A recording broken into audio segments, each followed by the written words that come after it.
আসসালামু আলাইকুম। ভিডিও দেখার আগে শিরোনাম থাম্বনেল দেখে আবার বেশি চেতামিতে গেলে হবে না, দেখা শেষ করতে হবে। বিশেষ করে একটা শ্রেণী আছে যারা আমার অপরপক্ষ আর কি, তাদের দেখে আবার নিচে ছ্যাদ করে উঠতে পারে। তো ছ্যাদ করে ওঠার আগে ভিডিও দেখে শেষ করে তারপরে মন্তব্য করতে হবে বা সিদ্ধান্ত নিতে হবে। প্রথম বিষয় হলো যে 2-3 দিন আগে ভারতীয় হাইকমিশনার বাংলাদেশে এসেছেন। সেখানে বেনাপোল সীমান্তে তাকে কিছু সাংবাদিক তারা প্রশ্ন করেছে। তাদের মধ্য থেকে একজন সাংবাদিক একটা প্রশ্ন করেছে, সেই প্রশ্নটা আমরা আগে শুনে তারপরে শুরু করি। আমরা ছোট্ট রাষ্ট্র, আপনারা আমাদের পাশে বিরাট শক্তি, আপনারা আমাদেরকে লালন পালন করুন। না আমাদের দুজনে মিলে শক্তি।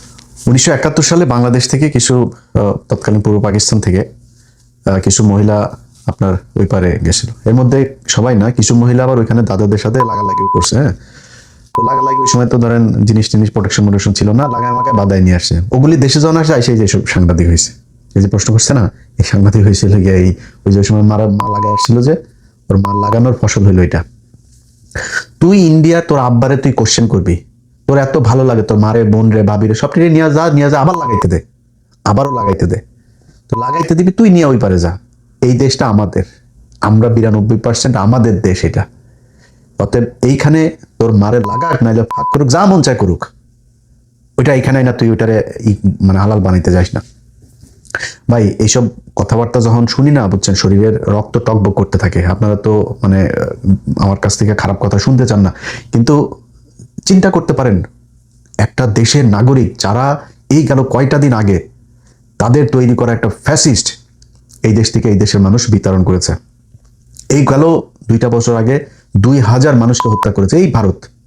21শে আগস্ট, সরি 25শে ফেব্রুয়ারি, মানে এই দেশের অনেক আলেমকে তারা জঙ্গি সাজায় মারলো। গেল 15টা বছর বাংলাদেশকে তছনছ করে ফেলছে।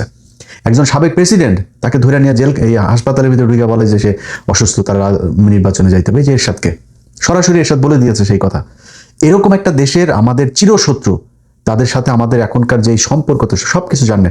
ওর মারে লাগাইছে দেখে ওইখানে আনার পরে ওর বাপের ওই কোশ্চেন করে। চিন্তা করতে পারেন আপনি মাথা ঠান্ডা রাখবেন কিভাবে? তার এই প্রশ্নের প্রেক্ষিতে ওর বাপ ওর মারে যে লাগাইছে, ওর হাই কমিশনার আব্বা, ওর আব্বা আবার কি বলছে দেখেন। মনে হচ্ছে না যে আমি বাংলাদেশের একটা ক্রিকেট টিম যদি মিলেমিশে হয়ে যায় কি কত ভালো হবে। আমাদের যা পপুলেশন আছে 140 কোটি, আর ওতে আমি 20 কোটি অ্যাড করে দিই, তাহলে 160। আমি যা এখানটা করতে চাই ওইটা 140 নাই, 60 অ্যাডেড, এখান থেকে 20 অ্যাড করে দিচ্ছি, তাহলে যা হবে একসঙ্গে হবে। বুঝেছো?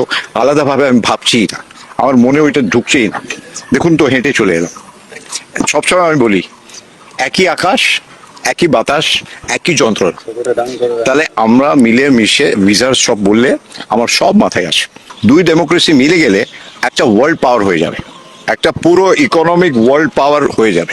দেখেন, এই যে হাই কমিশনার এই কথাটা বলল, এই বক্তব্যটার জন্য এখন আপনি বলেন, মানে ভারতকে কি বলা উচিত? তোর দেশের আকাশ বাতাস, তো পাকিস্তানের আর তোর দেশেরও তো আকাশ বাতাস, চীনেরও আকাশ বাতাস। এই জন্য চীন ওদিক থেকে তোর লাদাখ নিয়ে টান দেয়, ওইদিকে পাকিস্তান টান দেয়, একদিক থেকে কাশ্মীরে, ওইদিকে মণিপুর টনিপুর, ওইদিকে পাঞ্জাবের লোকজনও আলাদা হয়ে যাচ্ছে।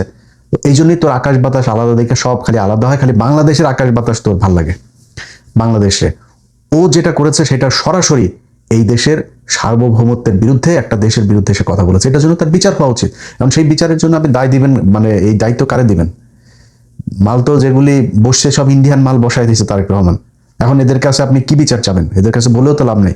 তো যারা জুলাইতে আন্দোলন করেছেন, যারা গেল 15 বছর জীবন দিয়েছেন, যারা এই দেশকে ভারতের যে আগ্রাসন, সেই আগ্রাসন থেকে মুক্ত রাখতে চান, তাদের কাছে বিচার দিলাম যে এই ব্যক্তি যে বক্তব্য দিয়েছে, এই বক্তব্যের জন্য তার কি হওয়া উচিত। আপনারা যারা আছেন তারা এটা নিয়ে কি বলবেন, তা আপনাদের কি বক্তব্য সেটা আপনারা বলে দিন। এখন আমি আমারটা বলি আপনাদের। ধরেন আমরা যদি কিছু বলি না, কিছু বললেই তো তখন আবার আমাদের বলে আমরা নাকি খালি রাজাকার হয়ে গেছি, আমরা পাকিস্তানের পক্ষে কথা বলি। তো কিছু কিছু জিনিস আছে, যেমন যখন 9-10-এ পড়তাম, টেবিলের সামনে ফিজিক্স, কেমিস্ট্রি, হায়ার ম্যাথের এরকম অনেকগুলো সূত্র ছিল। সূত্রগুলো আমার টেবিলের সামনে টানানো ছিল, মানে যেগুলো সারাক্ষণই লাগতো। এরকম অনেক সূত্র আছে, হঠাৎ করে অঙ্ক করছে একটা, তো আবার দেখতে হলো। তো এরকম কিছু জিনিস আছে যেটা সারা জীবন আপনার খুব দরকার হয়। এরকম একটা সংজ্ঞা আপনাদেরকে আমি এখন শোনাবো। এই সংজ্ঞাটা আগেও শোনাইছি, আজকেও শোনাচ্ছি, সামনেও বিভিন্ন জায়গায় মনে করাই দিব। ধরেন রাজাকার বলে না ওরা, হ্যাঁ, তো এই রাজাকার যখন বলবে তখন একটা জায়গায় কিন্তু ইয়ে আছে, মানে আপনি নিরাপদে থাকবেন। সেগুলো কি মনে করেন আমি, আমার বাবা, আমার দাদা, চাচা, খালু, মামা, এরা সবাই মিলা ধরেন ওদের কথা অনুযায়ী 2 লক্ষ ওদের মা বোনকে লাগাইছে না পাকিস্তানিরা, তো এই 2 লক্ষ মা বোন এগুলোরে আমরা নিয়ে যায় ক্যাম্পে দিয়ে আসতাম, দিয়ে আসবো বলে লাগাইতো, জিনিস টিনিস সারা লাগাই দিত, লাগাই দিলে পেট বাইতে যেত আর বাচ্চা পয়দা হইতো। এই বাচ্চা পয়দা এগুলি কিন্তু এই যে এখন ধরেন সাংবাদিক এইরকম কোশ্চেন টোশ্চেন করে, আর অনেক দেখবেন ইন্ডিয়ান মালগুলো আছে, এগুলো সুন্দর করে ইন্ডিয়ার পক্ষে কথাবার্তা বলে। তো এখন 2 দিক থেকে আপনি বাইচে যাবেন এই সংজ্ঞা যদি ওদেরকে শোনাই দেন। সেটা হলো যে ওদেরকে আমরা পাকিস্তান ক্যাম্পে ঢুকাই দিয়ে আসি, ওদের মা বোন ভাবি টাবি ওগুলো লাগাইছে, এরপরে বাচ্চা পয়দা হওয়া, সেই বাচ্চা পয়দা এটা কি হলো পাকিস্তানি বীজ। সো এই পাকিস্তানি বীজ ওদের ঘরে, আপনি যদি রাজাকার হন আপনি কিন্তু বেঁচে গেলেন, কারণ আপনি তো রাজাকার, আপনি তো ওদের মা বোনদেরকে দিয়ে আসছেন, আপনার তো সমস্যা নেই, ওরা পাকিস্তানি বীজ। সো আমরা কথাবার্তা বললে যখন রাজাকার টাজাকার বলে আমরা কিন্তু একদম কষ্ট পাই না। যদি সিরিয়াসলি আপনি ডিবেট করতে চান তাহলে পূর্ব পাকিস্তান পশ্চিম পাকিস্তান এক হয়ে যাওয়া উচিত। এই 2 দেশ আলাদা থাকার কোনো দরকার নেই, কারণ এই 2 দেশ আলাদা হয়ে 2 দেশেরই ক্ষতি হয়েছে। আমরা আজ থেকে মানে কথার কথা রাগ করে বলছি না, কিন্তু আজ থেকে 55 বছর আগে আমরা স্বাধীন হয়েছে। এই 55টা বছরে আমাদের এই দেশে পাকিস্তান যা ডেভেলপমেন্ট করে দিয়ে গেছিল সেগুলো কমেছে, কোনো কিছু বাড়ে নেই। এক ঢাকা মেডিকেল ছাড়া বাংলাদেশের যত মেডিকেল আছে সব পাকিস্তানের তৈরি। আপনি সার্চ দেন, পিজি হাসপাতাল লেখেন, আপনি এই মিটফোর্ড হাসপাতাল লেখেন, কিছু কিছু হাসপাতালের নাম চেঞ্জ করেছে, যেমন পিজি হাসপাতালের নাম চেঞ্জ করা হয়েছে, সিলেট ওসমানীর নাম চেঞ্জ করা হয়েছে, বিভিন্ন হাসপাতালের নাম চেঞ্জ করা হয়েছে, কিন্তু আপনি ময়মনসিংহ মেডিকেল বলেন, রংপুর মেডিকেল বলেন, চিটাং মেডিকেল বলেন, মিটফোর্ড মেডিকেল বলেন, যত মেডিকেল আছে সব পাকিস্তান তৈরি করে দিয়ে গিয়েছে। বাংলাদেশের আপনি হাইওয়ে লেখেন, সার্চ দেন, ঢাকা চিটাং হাইওয়ে, ঢাকা খুলনা হাইওয়ে লেখেন, ঢাকা রংপুর হাইওয়ে লেখেন, সব কয়টা দেখবেন 1961, 63, 62 সব আইয়ুব খানের আমলে, বেশিরভাগই আইয়ুব খানের, যত ডেভেলপমেন্ট সব আইয়ুব খানের আমলে। আচ্ছা, তারপরে ধরেন এই আপনার কি ইয়েটা মসজিদটা, জাতীয় মসজিদ, বায়তুল মোকাররম, সংসদ ভবন, কমলাপুর রেল স্টেশন, তারপরে ধরেন এই যে ক্যাডেট, আমাদের মূল ক্যাডেট ফৌজদারহাট বলেন, ঝিনাইদহ বলেন, সব পাকিস্তানের তৈরি। এই বুয়েটটা পাকিস্তানের তৈরি, ঢাকা বিশ্ববিদ্যালয় ছাড়া সব বিশ্ববিদ্যালয়, এই জাহাঙ্গীরনগর বলেন, সব চিটাং বিশ্ববিদ্যালয় সব পাকিস্তান তৈরি করে দিয়ে গিয়েছে। নীল কলকারখানা আদমজি থেকে শুরু করে নিউজ প্রিন্ট, তারপরে চন্দ্রকোনা, যত কাপ্তাই জলবিদ্যুৎ, এই যে এখন একটা মাত্র আমাদের তেল শোধনাগার, এই তেল শোধনাগারটা তোদের বাপ পাকিস্তান করে দিয়ে গিয়েছে। পাকিস্তান যা করে দিয়ে গেছে, টাকশাল, মেশিন টুলস, এই যে ফ্যাক্টরি গাজীপুরে, সব এদের করা, পাকিস্তানের করা। আমরা তো ভালো ছিলাম, যুদ্ধ হয়ে ওই পাকিস্তানের ক্ষতি হয়েছে, আমার ভাইদের, আমাদেরও ক্ষতি হয়েছে, 2 দেশেরই ক্ষতি হয়েছে। এক হয়ে গেলে আবার ভালো হবে। সো এখন এক হয়ে যাই, তোরা যদি নাকি ইন্ডিয়ার সাথে এক হইতে চাস, ইন্ডিয়া তোদের খালি তোর মাদেরকে খালি লাগায় প্রোডাকশন দিয়ে দিছে, কিন্তু পাকিস্তান এই দেশের যত ডেভেলপমেন্ট আপনি অবাক হয়ে যাবেন। আপনি গুগলে সার্চ দেন, রূপপুর পারমাণবিক বিদ্যুৎ কেন্দ্র কত সালে হয়েছে? গেল 4-5 বছর আগে কাজ শুরু হইলো, এই এখনো পর্যন্ত উৎপাদনে আসতে পারে নাই।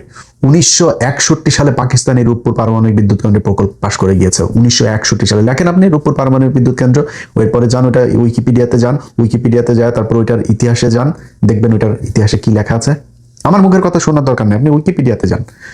পাকিস্তান সরকার 1961 সালে রূপপুর পারমাণবিক বিদ্যুৎ কেন্দ্রের পরিকল্পনা করে গিয়েছে, আমাদের লোকজনকে বিদেশে পাঠিয়েছিল প্রশিক্ষণের জন্য।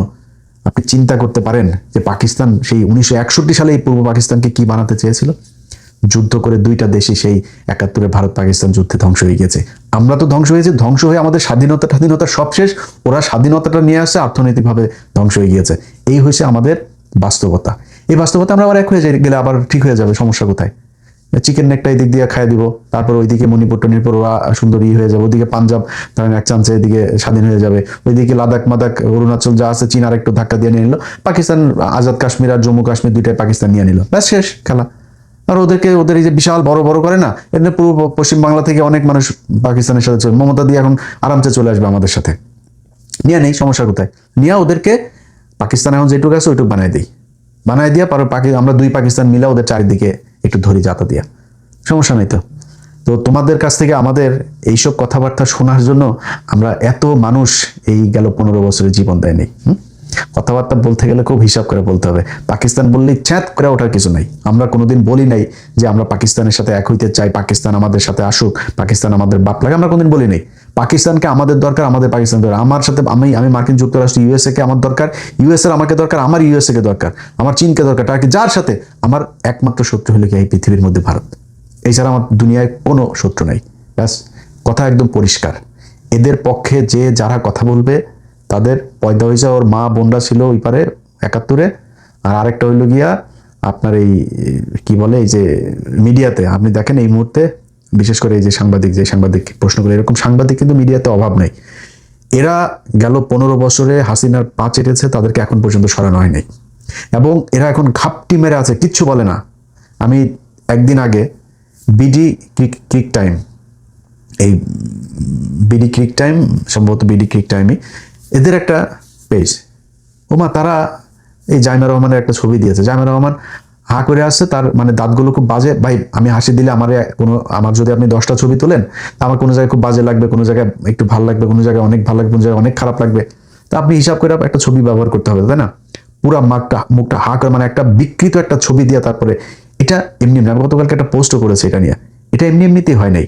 এর আগে খালেদা জিয়া যখন ক্ষমতায় ছিল, খালেদা জিয়া পাটা খুঁড়িয়ে হাঁটছিল, এই মুন্নি সাহা সেই ভিডিওটা নিয়ে তার নিউজের মাঝখানে অপ্রাসঙ্গিকভাবে তার এই পায়ের মুভমেন্টটা সে ওখানে চালিয়ে দিয়েছে। সেটা নিয়ে আর মানে সমস্যা হয়েছিল পরে।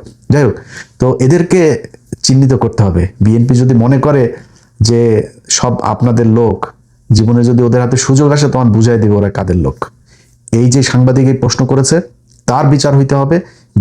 এই যে ভারতের হাই কমিশনার খনিকের ছেলে, এই খনিকের ছেলে যে এখানে আসছে, এরে আপনার বিচার করতে হবে, এর কাছে কৈফিয়ত চাইতে হবে যে এক আকাশ